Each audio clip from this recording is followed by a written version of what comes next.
Commissioner Valentine, sir, good to see you again.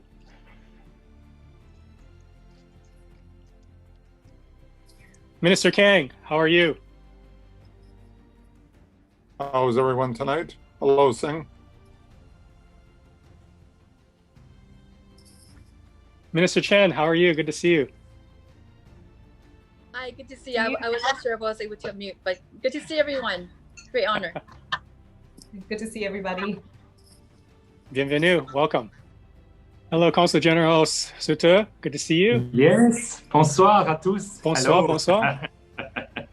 Thank you so much. Bienvenue. Merci beaucoup. Good evening, everyone. How are you? Maybe we can kill some time by introducing you to St. John history. So this is brand new for us. We tested it over the weekend. It seemed to have worked. Let's see. So we're going to ask you a question, and we're going to throw up a poll and then see how good your knowledge of the order is. There we go. Can everyone see that? Okay, so I have 4 individuals up on the screen, and I would just like you guys to choose which one was not part of St. John history. So if we have the poll up there, Mr. Liu. Okay, here we go. Oh, perfect. Nice. People are voting. All right, we'll give you maybe another 15 seconds.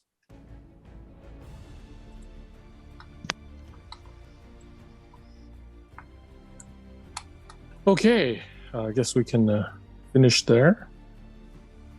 Let's see. Let's see what the results are. Oh, yeah, we have a tie with Henry Ford and Napoleon. Cool. Wow. All right, let's see here. The correct answer is Henry Ford. So whoever chose Henry Ford got the correct answer. Henry VIII was part of St. John history. He dissolved the monasteries once he created the Church of England. So he seized all the assets of the churches and all the orders. Napoleon, during the French Revolution, he invaded Malta, and after a 268-year rule, he expelled all the Knights of St. John out of the island of Malta. Christopher Lee, he's actually a commander in the Order of St. John, and he used his celebrity to raise money for the order and helped with the cause of the St. John ambulance. So well done, everyone. Henry Ford was not the one. He made automobiles, but he was not part of St. John history. So there we go. For those who don't remember Christopher Lee, you might remember the movie, what was it, Lord of the Rings, and what was the other one? Star Wars. Star Wars, yes. All right, Mr. Liu, over to you. Oh, well, thank you, Mr. Chow. That was fun. I hope everyone enjoyed that trivia there, learned a little something. Normally at the beginning of our pre-event reception, we kind of go around the table to kind of give a 15-second spiel about yourself, a very nice, quick self-introduction. So I'll go around the table here and see who is going to go first. I see our Honorary Brigade President, Sing Lim Yo. If you could please briefly introduce yourself, please, sir. Hi, good evening, everyone. Welcome, Minister Kathleen Chen and Ken, good friend of mine, very nice. And of course, Philippe Sutter. Remember, we have been many times dinner in the Success Gala. Welcome, and all my colleagues here. Very nice to join this Zoom meeting. I am the Honorable President of the Brigade of the BC and Yukon. I think almost 12 years. Yeah, and very nice organization. I really enjoyed. Great, thank you. Thank you, Ms. Yeo. I'm glad to introduce our Burnaby super team, Mr. Chow and Mr. Ahadzadeh. If you can please introduce yourself quickly. Hello, everyone. I'm happy to be here. I hope you enjoyed this evening. And we're looking forward to a great session with Consul General Sutter. Hello, everyone. I'm Farhang Ahadzadeh, and I'm Divisional Superintendent for Division 304 in Burnaby. It's great to be here. Looking forward to a great session. Welcome, Consul General Sutter. Thank you.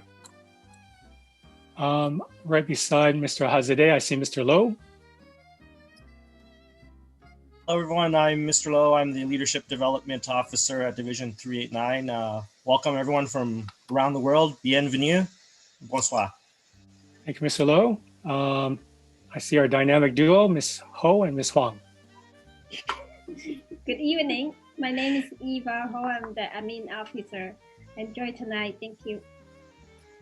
Good evening, everyone. I'm Garfield Huang, the training officer of the Cadet Division 389. Good to see you. Thank you. Behind the scenes, we have Mr. De Leon. Hi, good day, everyone. I'm Ian De Leon. Very happy to be here tonight. I'm just running the show in the background, and I do special training for the brigade.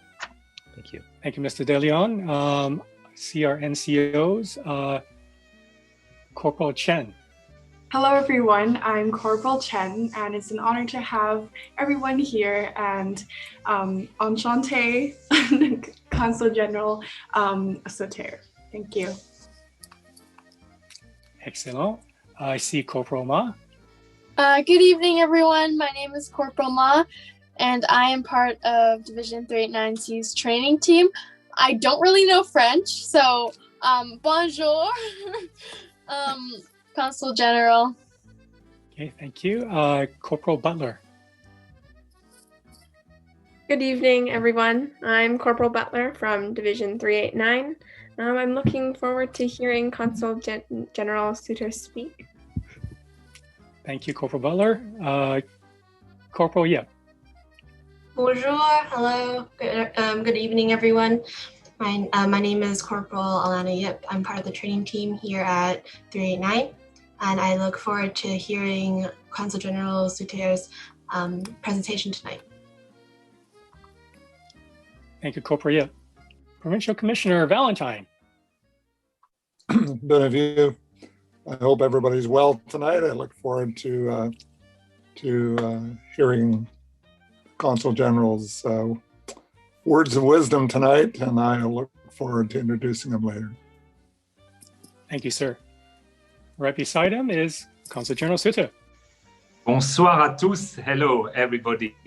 Thank you so much for having me this evening, and I'm looking forward, of course, for sharing some views, and I hope, of course, to answer also some questions from the members of the meeting. Thank you so much. Thank you very much, Consul General Sutter. Minister Chen. Hi, everyone. Good to see you, Consul General, and so great to see you, Honorable President Sing Lim Yao. You have so many titles. And also, of course, Commander Chow and Reacher. And I also see my good friend Letitia here. And of course, my colleague, Minister Ken. Just really happy to be here and looking forward to learning from you tonight. Thank you. Thank you, Minister Chen. And right beside her is Minister Kang. Hi, everyone. Bonsoir too. Good to see everyone here, happy and healthy, and really happy to see my good friend, Consul General Sutter here tonight. Thank you so much for being so involved with the community here. Everyone keep safe and have a fantastic evening. Merci, Minister Kang. See now our Honor Brigade Division President for UBC, Jeff Moore. Good evening, everybody, and thank you for inviting me again to these wonderful presentations. In addition to being the Honorary Brigade Divisional President, UBC, I'm also Honorary Consul of El Salvador. So to my dear friend and colleague, Philippe, welcome. Thank you for coming to speak with us this evening. It's a pleasure to see you. Yeah, thank you very much, Mr. Moore. Ms. Froment. Good evening, everyone. My name is Celine Froment. I am the Area Administration Officer for the Lower Mainland and Fraser Valley. Thank you. Thank you very much. I see right beside Mr. Liu. Nice to meet you, everyone. My name is Vincent Liu. I'm a Community Service Officer at Cadet 389. Thank you very much. I see from PHQ, Jane Short. Hello, everybody. Good evening. I'm Jane Short. I am the Director of Community Services and Fund Development, and I'm really excited and looking forward to the presentation this evening. So Bonsoir. Thank you very much, Jane. I see that our interim CEO, Ken Leggatt, has joined us as well. Thank you for having me, Richard, and I'm looking forward to tonight's speaker. It's going to be a great evening. Thank you very much, Ken. Letitia. Hi, bonsoir, Consul Sutter. Welcome, and thank you for inviting me. And I'm very happy, as Katrina said, my friends, Anne, Katrina, and lots of people that are here. Thank you. Xin chào too.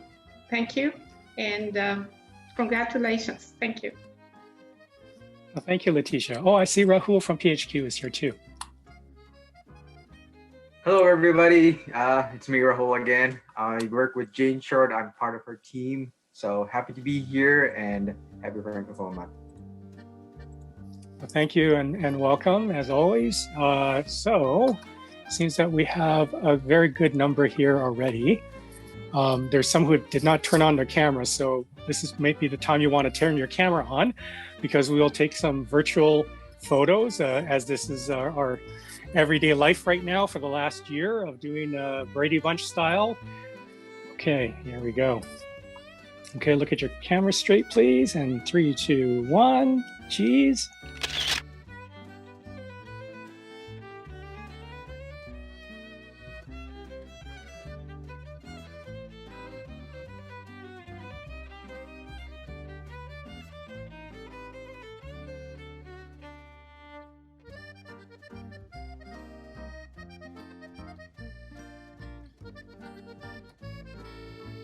Now we can begin the official program. Monsieur Ahadzadeh, over to you. Bonsoir and welcome back to another exciting speaker series. I hope you are all well. I'm Farhang Ahadzadeh, Divisional Superintendent for the Adult Division 304, based here in Burnaby, BC. Before we begin, I invite the members to keep their headrests on, remain seated, salute during the national anthems at the beginning, and non-uniformed officers and guests may place their right hand over their heart. And please keep your mics muted, especially when our special guest is speaking. If you have any questions, please raise your digital hands. Thank you. I would like to now invite Monsieur Richard N. Liu, Notre Président Honoré de la Division des Brigades, our Honorary Brigade Division President, to say a few words. Merci beaucoup, Monsieur Ahadzadeh. Bonsoir à tous. Good evening, everyone. If you haven't seen our previous events, you can all find them on our YouTube channel. Click the subscribe button down here and hit that bell to be notified when we post new videos. If you're new to this channel, you can always navigate our videos easily with the timestamp chapters in the video description below. Now, before we begin, I would like to acknowledge and recognize that our division is proudly based in this diverse city of Burnaby, which is located on the ancestral and unceded homelands of the Coast Salish. We are grateful for the opportunity to present the speaker series on this shared territory tonight. Je vous cède maintenant la parole, Monsieur Chow. Over to you. Merci, Monsieur Liu. Happy spring, everyone. Before we begin, I just want to say Nowruz Mubarak to all our Persian friends out there as we celebrated the Persian New Year about a week ago. Hopefully, spring will bring us some renewed optimism for the coming year so we can all get back together again. Good evening, everyone. Je m'appelle Raymond Chow, and I'm the Divisional Superintendent of St. John Ambulance, Cadet Division 389C. We are located in Burnaby, right next to Vancouver. As you can see, we began to share in French, and as we celebrate the Francophonie Month, let's begin with many warm messages, starting with our interim CEO of St. John Ambulance, BC Yukon, Monsieur Ken Leggatt, and Monsieur Guy Langlois, Chef de la Direction Ambulance Saint-Jean, Quebec, St. John Ambulance, Quebec, followed by our 3 levels of government. S'il vous plaît, Monsieur De Leon.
Wishing you a happy Francophone month. Joyeux mois de la Francophonie à tous. In 1784, the 8-pointed cross of the Order's stone was discovered in the courtyard of the old Chateau St. Louis in Quebec City. This means our distinguished history of St. John in Canada goes back as far as 1674 in Quebec. So here's to celebrating our French history and heredity in Canada. And thank you everyone for joining us tonight, and a delight to have Mr. Philippe Sutter, Consul General of France, to share his wisdom and experiences. Bonjour, je m'appelle Guy Langlois, je suis le chef de direction d'Ambulance Saint-Jean. J'aimerais vous souhaiter un joyeux mois de la francophonie. Ambulance Saint-Jean a été fondée au Québec il y a plus de 140 ans et notre souche francophone est très forte au sein de notre organisation partout au Canada. Donc vraiment, je suis fier aujourd'hui de pouvoir vous encourager, vous féliciter et pour essayer de festoyer, malgré le COVID, le mois de la francophonie. Merci. Hi everyone, this is Katrina Chen, MLA for Burnaby Lougheed, BC's Minister of State for Childcare. I'm very thankful to have the opportunity to bring greetings on behalf of our provincial government and thank St. John Ambulance Burnaby Division for hosting the speakers series, especially with today's special guest and speaker, the Consul General and the representative of the French government in Western Canada. Thank you so much for being the speaker today. And I'm so thankful that we get to celebrate the Francophone months together, and I look forward to learning about the very rich, vibrant history between France, the Order of St. John Ambulance, and Canada. Thank you so much. Merci. Bonjour à tous, je m'appelle Janet Routledge, la députée du Burnaby Nord. Mars est le mois de la francophonie. Je viens d'Ontario, près de la frontière du Québec, la belle province. I am so glad that St. John Ambulance has chosen to celebrate French culture in this way. So much of who we are today has been shaped by the evolving relationship between the French and the English, famously known in Canada as the two solitudes. That we have been willing to accommodate each other defines Canada. One of the ways we can continue to honor our French heritage is through French immersion in our schools. I'm proud that children in Burnaby can become fluent in French from K to 12. This is the Canadian way. Merci. Bonjour à tous, je m'appelle Anne Kang et je suis la députée de Burnaby-Dearly et la ministre enseignement élevé et de la formation professionnelle. Mars est le mois de la francophonie et je voudrais commencer par expérimenter l'importance de la diversité sous toutes ses formes. La diversité des langues est particulièrement importante en raison du lien étroit entre la culture et la langue. March is Francophonie Month, and I would like to start by expressing the importance of diversity in all its forms. Diversity of languages is particularly important because of the close link between culture and language. Thank you, St. John Ambulance, for hosting such a wonderful series of speakers and for your work in ensuring that we continue to work towards a more inclusive Canada. Hello everyone, or as we are celebrating Francophonie Month, bonjour. My name is Mike Hurley and I'm the Mayor of the City of Burnaby, and it is my pleasure to welcome you all to another edition of the Speaker Series hosted by the St. John Ambulance Burnaby Division. This month we're celebrating bilingualism in our city and our country. Burnaby is a diverse and multicultural city with a strong support for bilingualism. There are French immersion programs at 11 Burnaby schools, and more than 12,000 Burnaby residents can communicate in both of our official languages. Learning a language is about more than just reading, writing, or speaking a different tongue. It helps you to better understand and appreciate different cultures. I'm grateful for events like this speaker series, which allow us to focus the spotlight on our Francophone community. Enjoy the evening, everyone, and thanks again to St. John Ambulance Burnaby for hosting us in this virtual setting. Au revoir.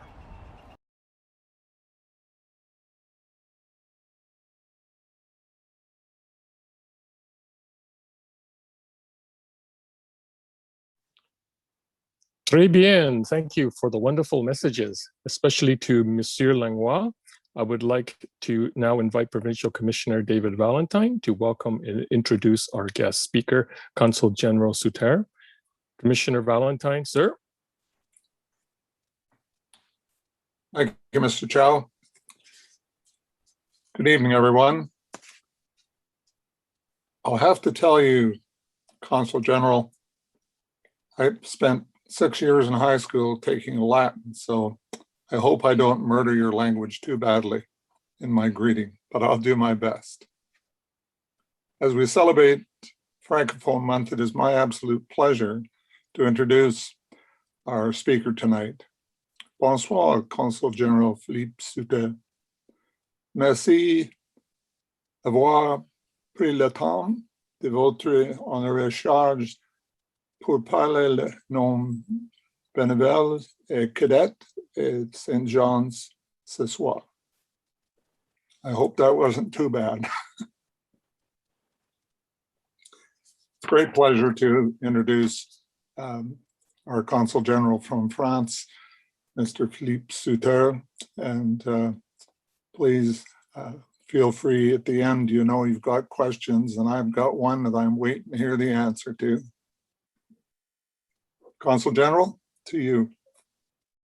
Thank you so much. Merci beaucoup. Merci de ces très, très belles phrases en français et de tous ces messages qui me vont droit au cœur. Thank you so much for speaking so well our language, the French language, and I'm so happy to be with you this evening, and especially, of course, during these special months of the Francophonie, the March, when we, of course, try to enjoy all events possible and opportunities to have some connections with everybody who loves and of course speak also the French language. Thank you for the invitation, of course, to join you this evening, and let's begin perhaps with some pieces of our common history. And I have to say that I learned a lot in preparing this presentation, and I thank, of course, especially our dear friend Richard for his help and advice and recommendation about what we could share together this evening. Especially, of course, about your order, the Order of Saint John, and you know, it's in French, l'Ordre très vénérable de l'Hôpital de Saint-Jean de Jérusalem.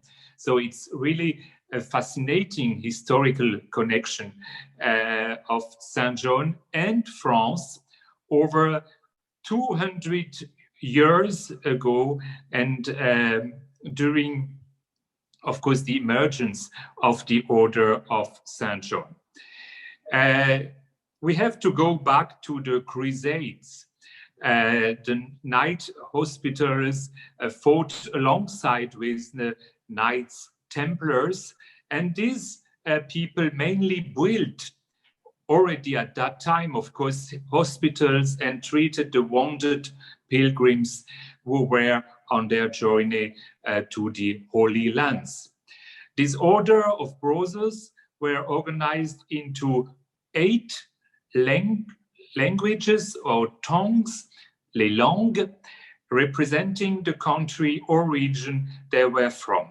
And we had at that time, of course, some very specific regions from Europe, like Aragon, from, of course, Spain now, Auvergne, which is a central region of France, Castile, of course, in Spain, Leon, Portugal, of course, also at this time, England, and the Anglo-Bavarian language, France, Italy, Germany, and Provence. Provence, you know, is this very nice region in the south of France. And upon the death of Blessed Gérard, the order of St. John's founder, a French knight by the name of Raymond du Puy, who originally came from Dauphiné, which is another very nice region of France, served as the order's first Grand Master from 1125 to 1158. It was Raymond du Puy who developed the Knights Hospitaller into a strong military force.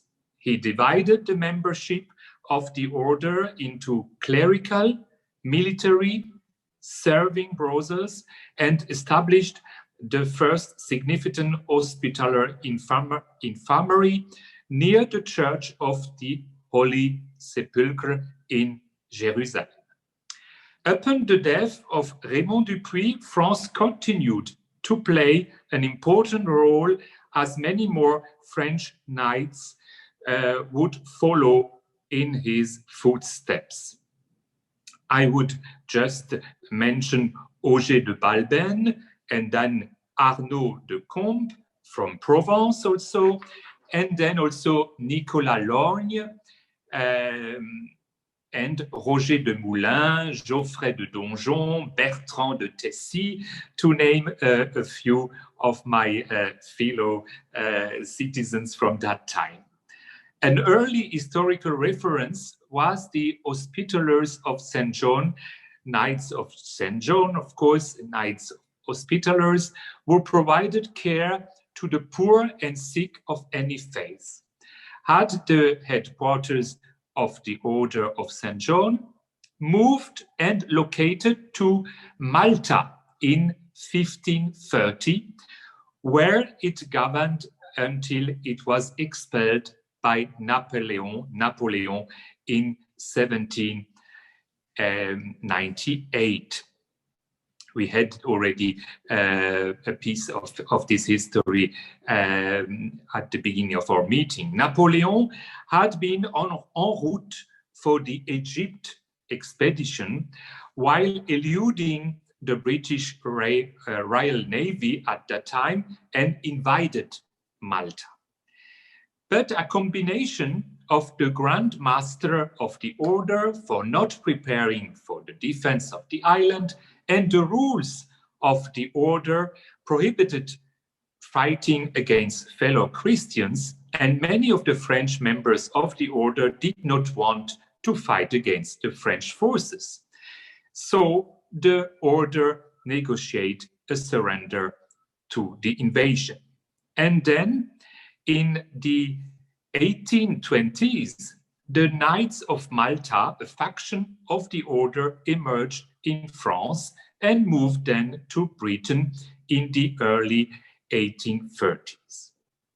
And then we can also see the connection with Canada, because the 8-pointed white cross of the Order of St. John came to Canada in the days of Champlain. You know, Samuel de Champlain was in Canada in the years of 1603, 1635, when Canada was a part of France, so to say, known as the New France, La Nouvelle France.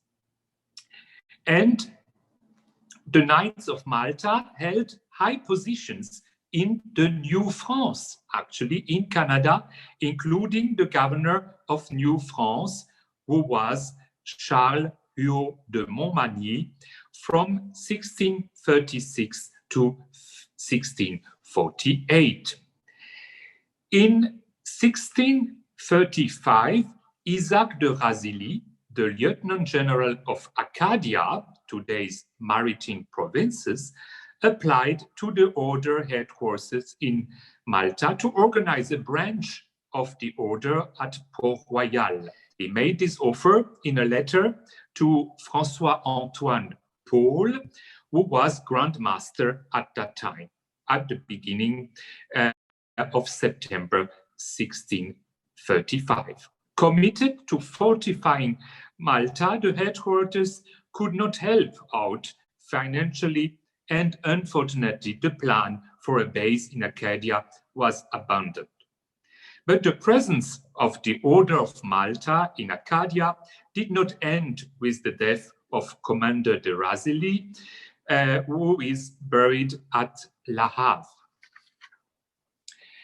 33 years later, in July 1669, the Chevalier Hector d'Andigné de Grandfontaine became governor of Acadia.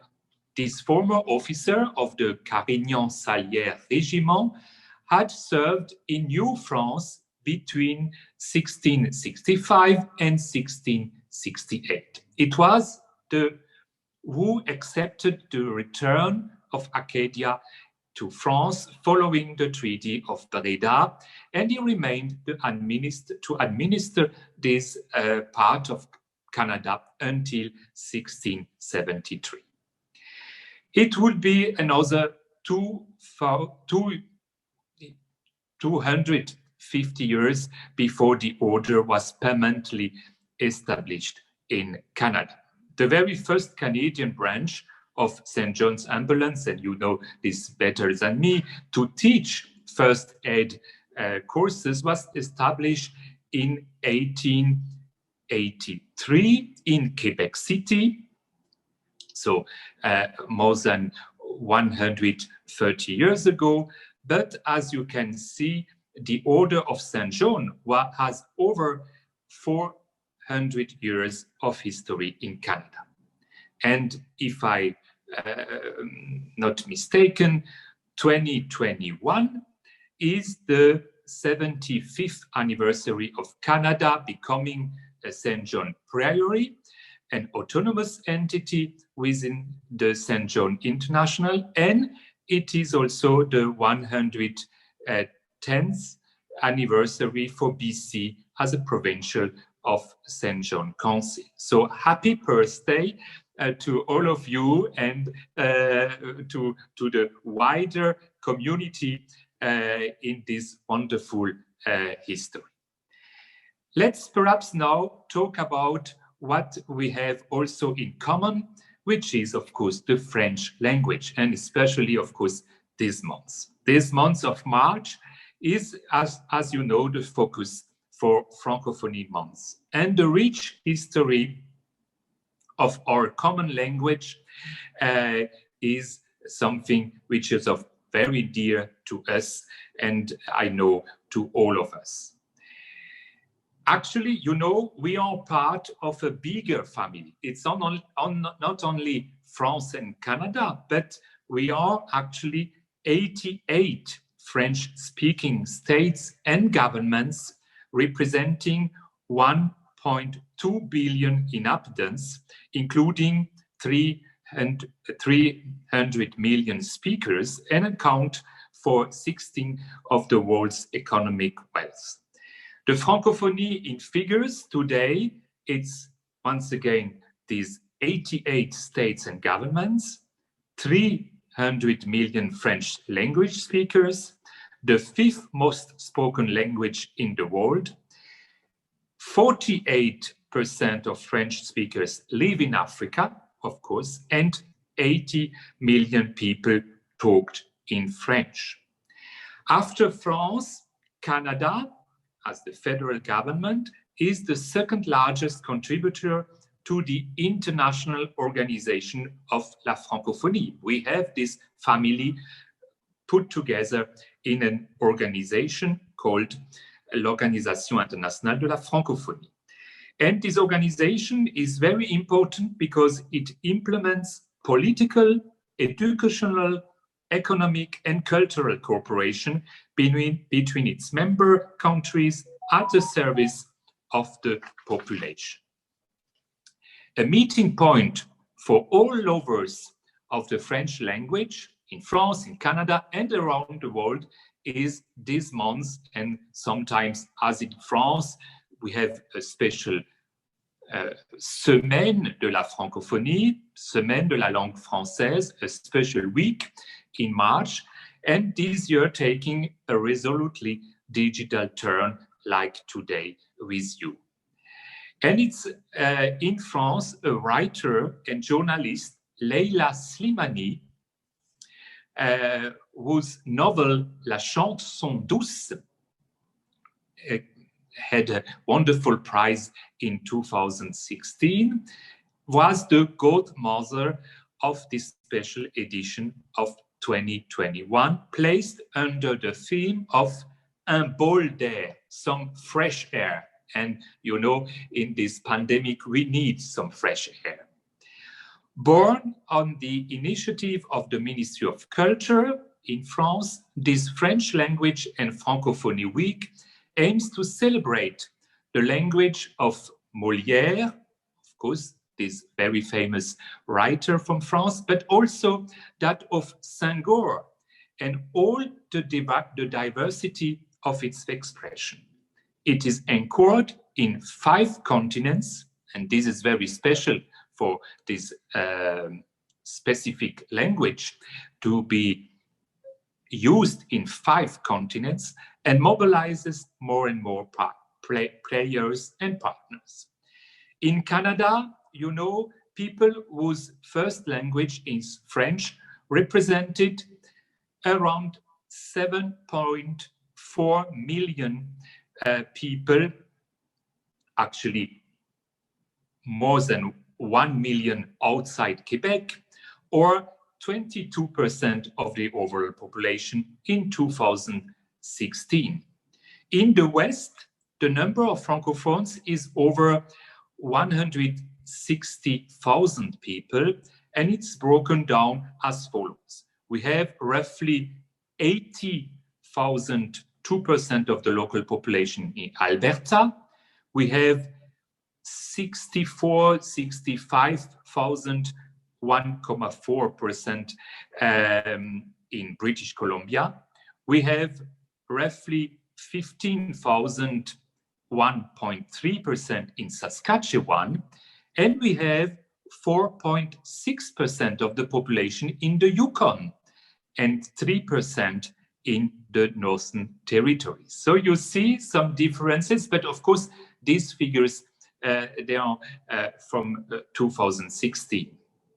We saw also a recent white paper entitled French and English Towards a Real Equality of Official Languages in Canada, which, however, notes a slight erosion of the practice of French and presents the intentions of the Government of Canada within the framework of the plan to modernize the Act on the Official Languages. Its objective is to promote progress towards the real equality of use and status of French and English in Canadian society, while recognizing the reality of French language minority communities in the country and the need to protect linguistic minorities. The federal state's leading role in bilingualism is reaffirmed there. So, you know, we have also a special attention from Ottawa in this regard. But in this context, even more, the teams of the Consulate General of France in Vancouver collaborate closely with provincial governments through universities, schools, school boards, of course, French-speaking ministries, but also with museums with a multilingual vocation, festivals and events dedicated to La Francophonie, as well as with French-speaking public and private organizations, which are as many partners and neighbors of contemporary French-speaking cooperation, dynamic and resolutely turned towards the future. So we have this wonderful community with us, and we are very thankful for this dedication. Le Mois de la Francophonie is actually an opportunity to rediscover the language in all its meanings through cinema, literature, games, exhibitions, meetings, conversation, music throughout Western Canada. The Alliance Française in Vancouver, in Victoria, in Calgary, and Edmonton remain, of course, the reference places to enjoy the development of the French language and culture alongside our schools in Calgary and Vancouver. You know, we are very proud of these local associations called Alliance Française in Vancouver, especially, of course, because it's the biggest one in Western Canada, with the biggest library in French in BC, and also with a wonderful project to establish a new cultural center for French culture and education on the Cambie corridor, close to Oak Ridge. And you will see also, if you don't know at this stage the Alliance Française from Vancouver, that in, I hope in 2 years, you will have a brand new cultural center dedicated to the French culture for the community. This year is special. We will see why, but especially because, of course, we traditionally celebrate not only the French language, but also cultural diversity and multilingualism. I have to stress this point. It's not against another language, like, why not the English language, but it's really to foster, to have more cultural diversity in our world. Because the French language is diverse, actually. It's the product of a linguistic melting pot comprised of almost 300 million speakers across the world. Its future is found in uplifting each one of these speakers. Witness to this future is the recent initiative of France and the International Organization of Francophonie to create a Francophone dictionary, which invites speakers from Francophone or French-speaking communities worldwide to share unique words from their regional linguistic heritage. The Dictionary of Francophones, which has just been launched, is actually a collaborative dictionary implemented by the French Ministry of Culture in partnership with many French and French-speaking organizations, academia, and research, of course, also here in Canada. It concretely illustrates the exceptional richness of the French language, its, once again, diversity, creativity, and constant evolution. More than 500,000 terms and expressions of French, as it is practiced all over the world, will be and has been brought together on a collaborative website coupled with a mobile application. It makes it possible to have all the words in the French language because meanings sometimes differ from one country to another. For example, the word char, which is tank. In France, char means military hardware, but char in Quebec, for example, means a car. In Switzerland, it means an agricultural vehicle. So I invite you to look on internet at dictionnaire-des-francophones.org, dictionnaire-des-francophones.org, to discover this diversity of the French language. So you can see that one word sometimes has different meanings, different senses, depending on the country. So the French language, as you can see, is diverse, and we are very proud of it. And I think, for example, Tahar Benjeloun, who is now a member of the Académie Française, has a very fine turn of phrase when it says that Francophonie is ultimately a house with more tenants than owners. A house with more tenants than owners. And this is really what we mean with the French language and the Francophonie. It's true that the French language is employed, is a common use, adopted by all the peoples using it worldwide. And that leads to differences. This language also unites, brings together very different peoples, and it's fantastic because thanks to the French language, you can work, you can study, you can travel, and be in love on every continent in French. I think that's a very fine message, and this dictionary and of course this language is a very useful tool for the everyday life.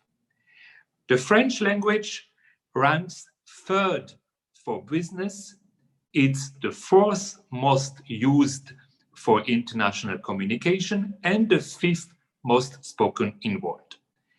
Can we do more? Can we do even better? I think that in our increasingly globalized world, language instruction should be considered equally as important as math and science. Researchers rediscovered language learning, particularly among young children, improved learning outcomes in a variety of disciplines over an extended period of time. Empirically, evidence also suggested that the teaching of foreign languages encouraged the development of empathy, emotional intelligence, and effective interpretive and interpersonal skills. Not only are language skills a boon for personal development, it is also an important skill to have when looking for a job. Business leaders recognize the necessity of foreign language skills, especially when it comes to negotiating and attracting foreign direct investments in Canada, in the US, in other countries. In a time of globalization, with 75% of the world's population not speaking English, multilingualism has never been more useful than it today. We have good reason to hope.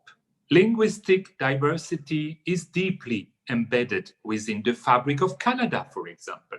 Diverse communities are the backbone of the renaissance of teaching French, thanks to their commitment of dual language immersion programs, of course, that have mushroomed all over Canada and are now a global standard for language education. Such programs, when implemented correctly, have been instrumental in desegregating underserved communities. And this is very important because this is part of democracy, to have these kind of programs everywhere in a country.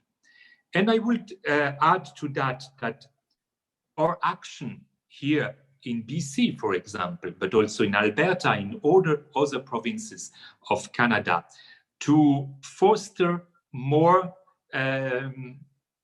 programs in French, to have more cooperation between school boards and their equivalents in France. We have, 11 agreements between school boards and in BC and their equivalent in France. And this is a very important tool to make sure that more students in the schools can have this kind of cooperation and of course discussion, exchanges. Sometimes also they go to France, or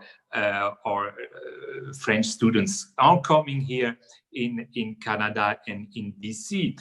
And this is, of course, for the future something very important. And we are, of course, grateful to the Ministry of Education here in BC for helping this kind of developments. Another very important development in this regard is also the dual degree diplomas to become French teachers.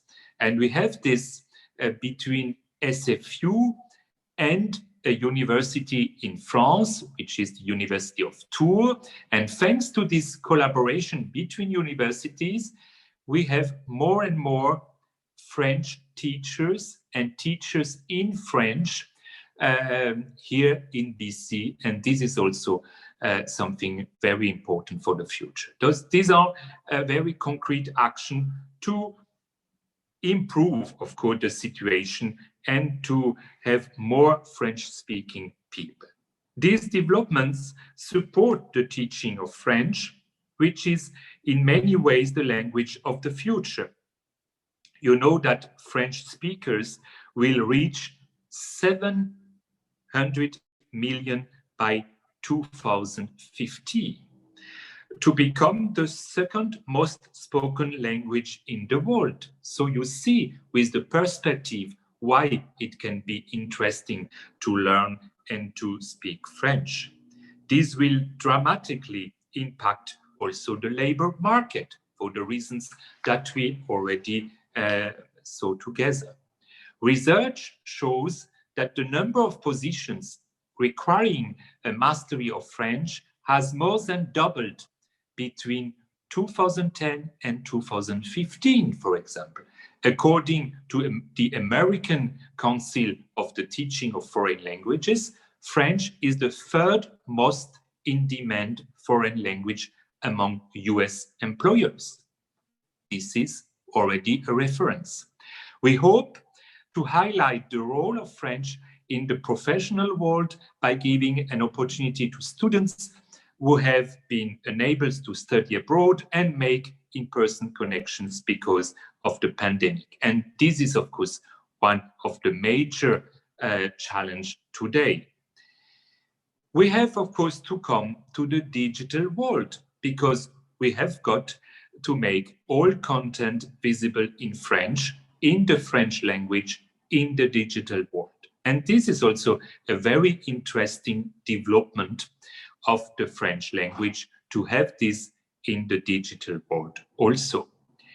Here too, France is running a project with Canada, Quebec, and French speakers about the discoverability of internet content. This is more perhaps something technical, but because today everything is digital, and as you can see, what's important is to be able to be well referenced and future clearly. The French language is venerable, it's centuries old. Remember, of course, what the story and the history that we just mentioned. Today, we have got to continue in new areas, the information highways, for example. There is a lot to do together, but there is also great determination from heads of state and government, and this is, of course, very important. COVID has made us work differently. We have all had our share of video conferences like today, and admittedly, sometimes the video conference has, alas, led at international level to the use of English. And here too, there is a battle to ensure that the post-COVID world with changed habits isn't one which denies linguistic diversity. And that's why we need the new generation. Some very big challenges have arisen with this pandemic to resume the flow of trade and students, for example. Happily, for example, in France, we have a special house, a Maison des étudiants de la Francophonie, has sprung up at the Cité Internationale Universitaire in Paris. We need to resume these exchanges, not just for students, but also interns, apprentices, and admittedly, this has been made complicated. So we have got to continue things differently, in large part on the web. But we aren't giving up, because this Francophonie presents a huge, tremendous field of opportunities.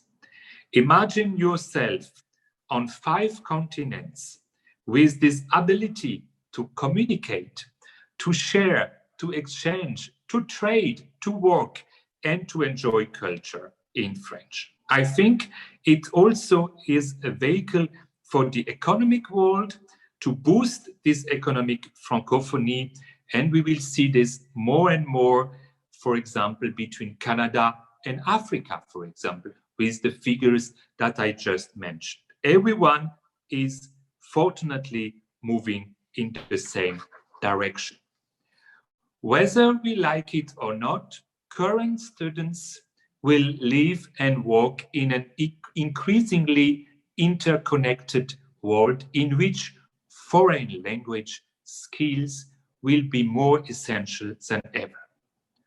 As we say, monolingualism will be the illiteracy of the 21st century. We want to continue to work with all those in Canada committed to the advancement of the cause of multilingualism. Our hope is, of course, to equip the new generation with an education that will both prepare them, and you, of course, to seize new opportunities in our globalized world, as well as tackle its challenges. We hope that a Franco-Canadian partnership could fully associate language and culture, because their essences are common, and culture is undeniably a powerful vector for the transmission, vitalization, and development of the French language, our common culture, and of course, our common future. Thank you very much for your attention.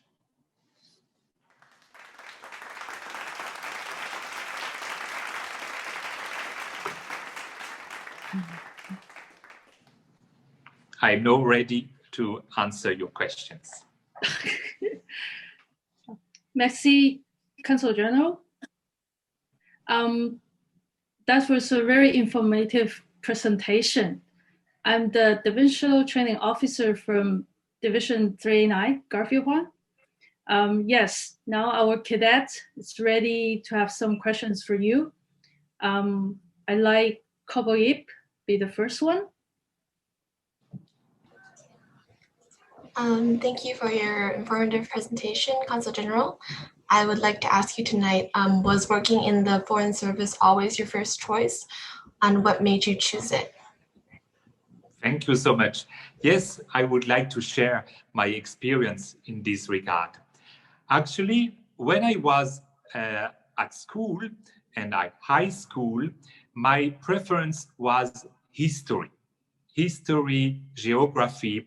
And, you know, I was also fortunate to live in the east part of France with our neighbors, Germany, Switzerland, Belgium. So I was in this context of multilingualism, German, French, English, of course, also. And with all these elements around me, actually, these experiences also in Germany, in Switzerland, in Belgium, and in France, of course, I had the idea that with this interest for history, geography, the relationships between communities, between different populations, and especially in Europe, you know, we are more and more together. You know, we are working more and more together. This was also the beginning of the idea after my studies in political science. Political science in France has a very broad meaning, actually. I had the idea that with all these elements, it would be wonderful to serve my country as a diplomat, as a civil servant of the Ministry of Foreign Affairs, and to embrace this diplomacy as a profession, as a job for my entire career. Because when you begin this career and you are fortunate to enter the Ministry of Europe and Foreign Affairs, this is the title of our ministry today, Europe and Foreign Affairs, you can enjoy a full career in diplomacy, serving your country in France and abroad. Merci. Merci. Good evening, Consul General. My name is Christopher Yu, Squad Leader, and my question tonight is, what are some of the most rewarding experiences working as a Consul General? Alors, it's the first time in my career that I'm working abroad as a Consul General. And you know, this is a very special experience because you are on the spot. You know that my office here in Vancouver and my team, it's first, of course, a very nice experience to have a team of 14 people with different backgrounds and expertise. And we are working for the entire Western Canada. So we have the privilege, so to say, to have relationships with people from Saskatchewan, from Alberta, from the Yukon, for perhaps less from the Northern West Territories, and especially, of course, here in BC. And what is especially rewarding is, of course, to be able to realize, to implement concrete projects. I mentioned, for example, these efforts to have more cooperation between school boards in BC and in France, and to have these teams working together and to see the results of this work, these exchanges, this cooperation. This is, of course, something very, very special when you think that you have contributed to this result. But it's also rewarding when you can put together some startups in I don't know, in health, in the climate change, in serving the preservation of our nature, for example. This is also something which is special and very dear to my heart. Thank you so much. Good evening, Consul General. I am Corporal Sarah Butler. I would just like to ask, what advice would you give to youth interested in diplomacy? Hello. Of course, my advice, of course, would be to try to embrace this wonderful profession, this wonderful job. And for that, of course, what is very important is to have an open mind. An open mind, not only about your community, but the other communities. And what is very interesting in our job is, of course, to have this capacity to speak to people of other countries, of other continents, and to try step by step to find new cooperation, or to find also sometimes solutions to problems, to challenges. Sometimes it's even worse, of course, when you work, as I had to work in crisis management, for example, civil or military crisis management. But it's also very interesting to be capable to bring some solutions to conflicts, to wars, and to crises. So you have, of course, to have this openness to different challenges. And this is also very nice, you know, not only doing the same during your entire career, but sometimes doing culture, sometimes speaking about conflicts and solutions, sometimes doing facilitation of trade and investments. This is also something important, to be able to help people to create jobs, to create wealth, companies and so on, cooperation between companies. It's a very large range of activities that you can do as a diplomat. And I would say, of course, if you want to embrace this kind of job, what is very important, of course, is to learn, once again, more languages. Because it's so nice, you know, when I was in Vienna, for example, in Austria. But it was so nice to be capable to speak in German. Because, of course, the relationship with the people in Vienna, in Austria, in Switzerland, in Germany is very different when you speak the language of these people. Cooperation is easier. Confidence building is, of course, easier. So that's why I can only recommend you to make a special effort in learning several languages, and then, of course, have this capacity to travel and to work with more populations. Thank you. You're welcome. Good evening, Consul General. I'm Squad Leader Chen. I'd like to ask, how do you like being Consul General as opposed to the head of Multilateral Affairs? Yes, this is part of the diversity of our job, of our profession as a diplomat, to be posted in different responsibilities. And I would say that when I was in charge of multilateral affairs in Paris, in Brussels, in New York, at the Ministry of Defense, in the Ministry of Defense, the armed forces in Paris, it was, of course, also very challenging sometimes, but also, of course, very exciting to participate with my fellow colleagues from the military to solutions and to progress for peace and security.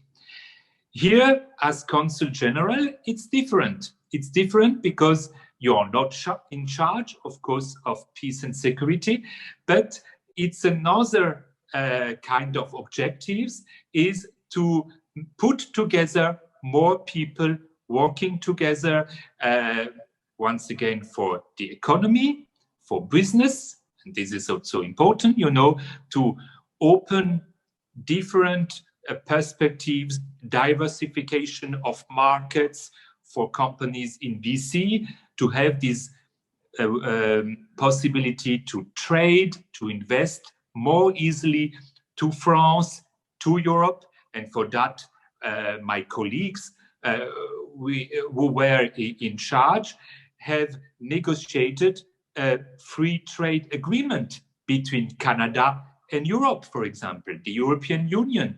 And now, since 2017, thanks to this work, which is a very, very important work to establish, to negotiate, to conclude this treaty, which is a free trade treaty between Canada and the European Union. Now it's more easy to trade and invest between BC and France and Europe. So this is something that we accompany, that we, of course, encourage here, thanks to this new tool of this free trade agreement. This is an example of what we are doing here as Consul General, but I could give other examples. We spoke about education, we spoke about universities. This is, of course, very, very exciting to bring our experience, our expertise, the expertise of France, of many people in France, wanting to do more with BC and Western Canada. Thank you. Welcome. Bonjour, Consul General. My name is Corporal Chen. I would like to ask you, what was the most challenging thing that you had to face in the years of experience being the Consul General? Now, it will be not a surprise to you. The most challenging thing is, of course, the COVID crisis. You know, fortunately, I arrived here in Western Canada in 2017. So I could enjoy a normal and wonderful time here since until March of last year. And from March last year, of course, we are in a kind of crisis management world and way to function. And a lot of our activities have been stopped.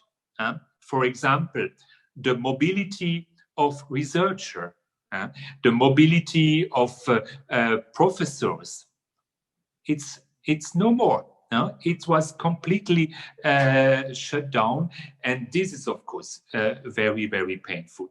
We saw, of course, also the very problems for the students to come here. Now, fortunately, I have still some students from Sciences Po in Paris, in UBC, but it's only a few of them. The other had to stay in France and to continue to work and to study online. And this is absolutely not the way that we would like to foster these experiences. So yes, it's really the most challenging thing that we have here now and for some months ahead. But vaccination will be part of the solution. Merci beaucoup. Merci à vous. Good evening, Consul General. My name is Corporal J. Lima, and my question for you is, what are the main duties as the Consul General of France in Vancouver? Yes.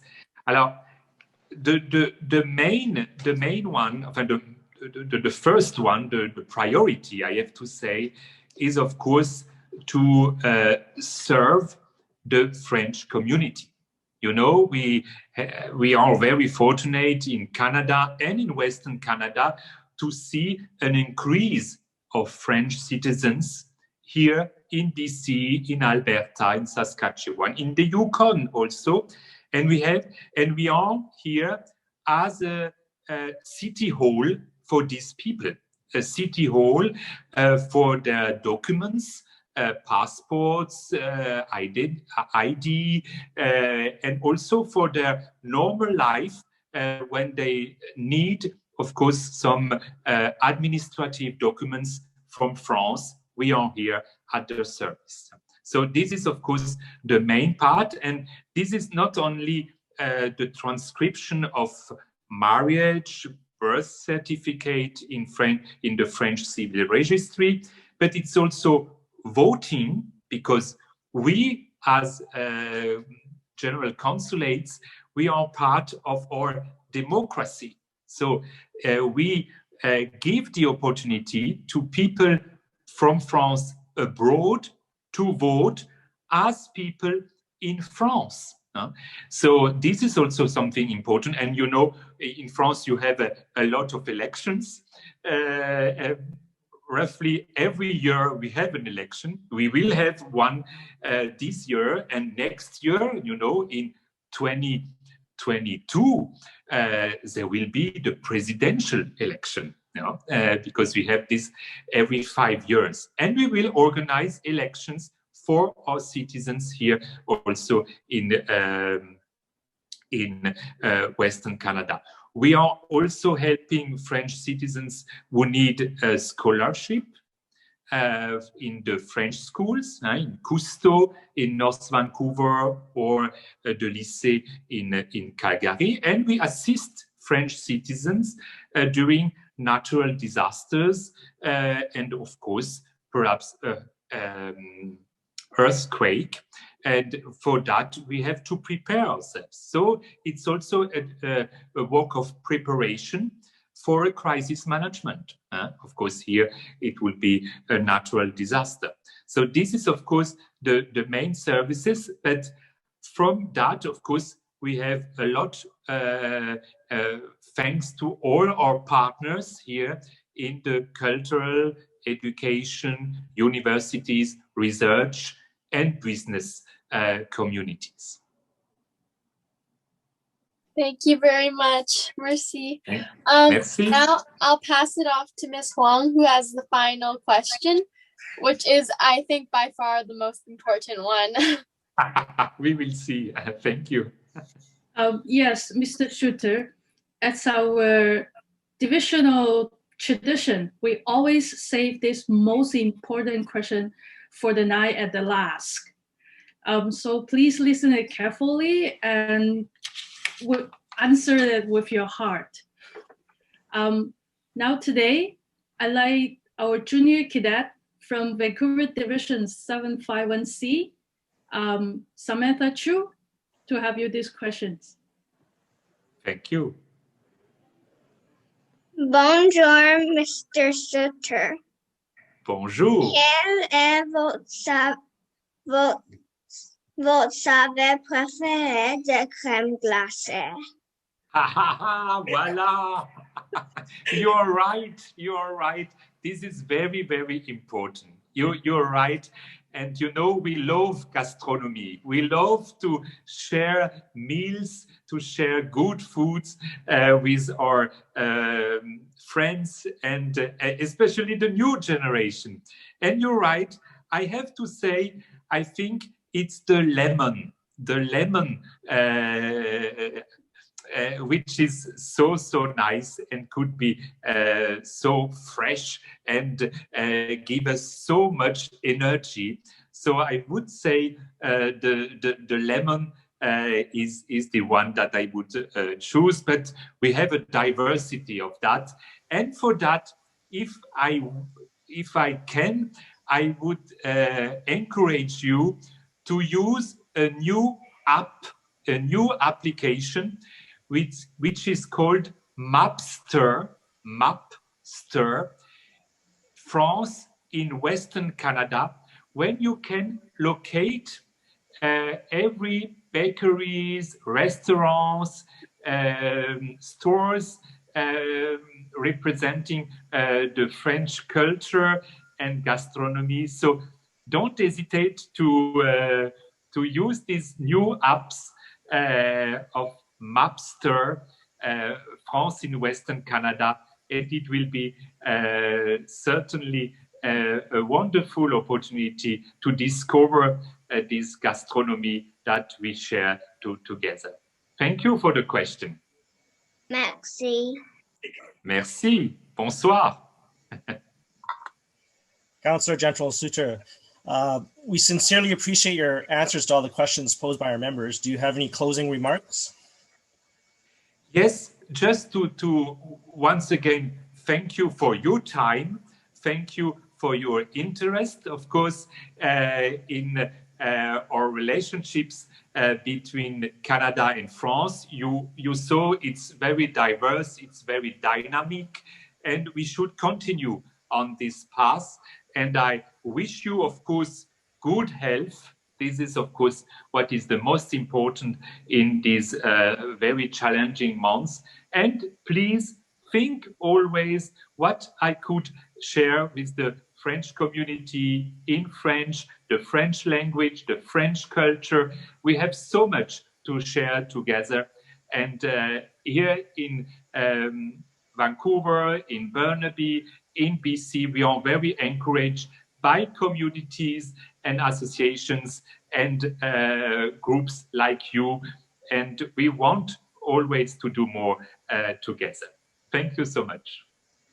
Consul General, merci beaucoup. Thank you for all that you do in maintaining and building our relations further between Canada and France. Mr. Liu, back to you. Merci. Merci, Monsieur Liu. That was a very good Q&A session by our NCOs, and I personally learned a lot, especially the importance of Canada's bilingualism and the fascinating historical connection with France starting over 900 years ago during the emergence of the Order of St. John. A big merci beaucoup to Consul General Sutter for his wonderful presentation this evening, as well as the support from his team at the consulate. We look forward to an opportunity and welcome you back to another event by St. John Ambulance in the near future, which we hope will be in person when it is safe to do so again. Could I get everyone to give a double thumbs up here for him? I know it's kind of difficult for clapping, so thank you so much. Merci beaucoup. Merci. And, all right. Well, this year is the 75th anniversary of Canada becoming a St. John Priory, and is the 110th anniversary for BC as the Provincial St. John Council. We will continue to safely mark our double anniversary year with these engaging virtual events. We are very delighted to announce our next presenter for April 26th with Mr. Ralph Leung, Divisional Superintendent of Richmond Division 426, who is also a medical lab technologist in one of our hospitals and will showcase the behind the scenes of the front line. This concludes our speaker series tonight. Thank you again for joining us this evening. Bonne nuit, stay well, and have a great week, everyone. One St. John. Thank you so much. Bye-bye. Merci. Merci. Bonsoir. Bonsoir. Au revoir. Merci à vous.